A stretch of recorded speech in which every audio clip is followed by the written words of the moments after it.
महाबली हनुमान का महायुद्ध। लंका की स्वर्णिम नगरी पर रात का अंधकार धीरे धीरे छा रहा था। समुद्र की लहरें गर्जना कर रही थीं, मानो आने वाले भयंकर युद्ध की सूचना दे रही हों। आकाश में बिजली चमक रही थी और राक्षसों की सेना युद्ध के लिए तैयार खड़ी थी। इसी समय आकाश को चीरते हुए एक दिव्य स्वर गूंजा। वो थे पवन पुत्र महाबली हनुमान। हनुमान जी का विशाल रूप देखकर राक्षसों के हृदय में भय समा गया। उनके शरीर से निकलती तेजस्वी आभा से पूरी लंका प्रकाशित हो उठी। उनकी आंखों में अग्नि की ज्वाला थी और मन में केवल एक संकल्प, माता सीता की रक्षा और धर्म की विजय। रावण ने अपने सबसे शक्तिशाली योद्धाओं को आदेश दिया, जाओ उस वानर को रोक दो, वो हमारी लंका के लिए विनाश बनकर आया है। सबसे पहले रावण का सेनापति अक्षय कुमार आगे बढ़ा।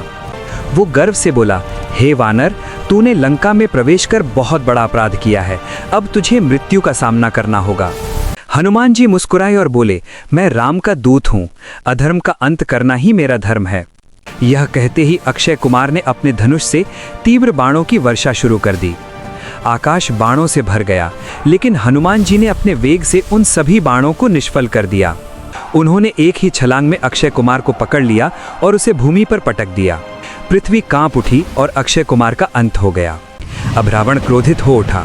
उसने अपने महान योद्धा मेघनाद को भेजा, जो अपनी मायावी शक्तियों के लिए प्रसिद्ध था। मेघनाद ने आकाश में अदृश्य होकर युद्ध शुरू किया।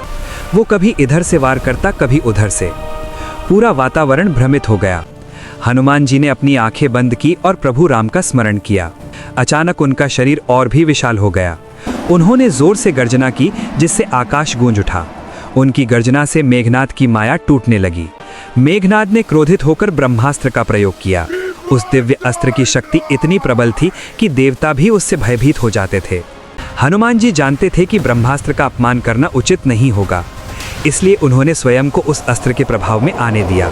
राक्षसों ने उन्हें नागपाश से बांध लिया और रावण के दरबार में ले गए।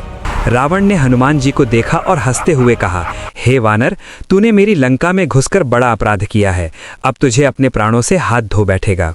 हनुमान जी ने निर्भीकता से उत्तर दिया, हे रावण, अभी भी समय है, माता सीता को प्रभु राम को लौटा दो, अन्यथा तुम्हारा अंत निश्चित है।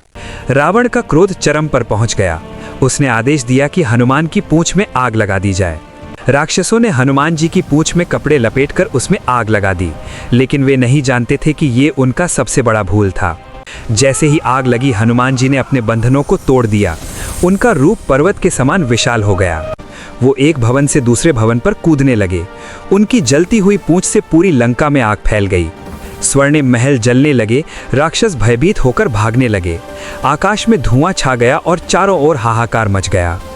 हनुमान जी ने पूरी लंका को जला डाला, लेकिन माता सीता के स्थान को सुरक्षित रखा। उन्होंने फिर समुद्र की ओर छलांग लगाई और अपनी पूंछ की आग को बुझा दिया।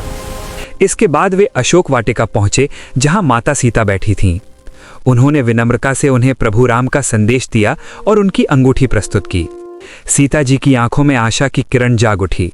उन्होंने कहा, हे हनुमान, प्रभु राम से कहना कि वे शीघ्र आएं और मुझे इस बंधन से मुक्त करें। हनुमान जी ने प्रणाम किया और कहा, माता, आपका संदेश मैं अवश्य पहुंचाऊंगा। अब अधर्म का अंत निकट है। फिर समुद्र के ऊपर से एक विशाल छलांग लगाई और वापस प्रभु राम के पास पहुंचे। जब उन्होंने पूरी कथा सुनाई तो राम और लक्ष्मण प्रसन्न हो उठे। हनुमान जी की वीरता और भक्ति की प्रशंसा पूरे संसार में होने लगी। यह महायुद्ध केवल बल का नहीं था, बल्कि यह धर्म और अधर्म के बीच की लड़ाई थी। हनुमान जी ने यह सिद्ध कर दिया कि सच्ची भक्ति और साहस से कोई भी असंभव कार्य संभव हो सकता है। उनकी गाथा आज भी हमें प्रेरणा देती है कि चाहे कितनी भी कठिन परिस्थिति हो, यदि हमारे मन में श्रद्धा, साहस और सच्चाई हो तो विजय निश्चित है। जय हनुमान, जय श्री राम।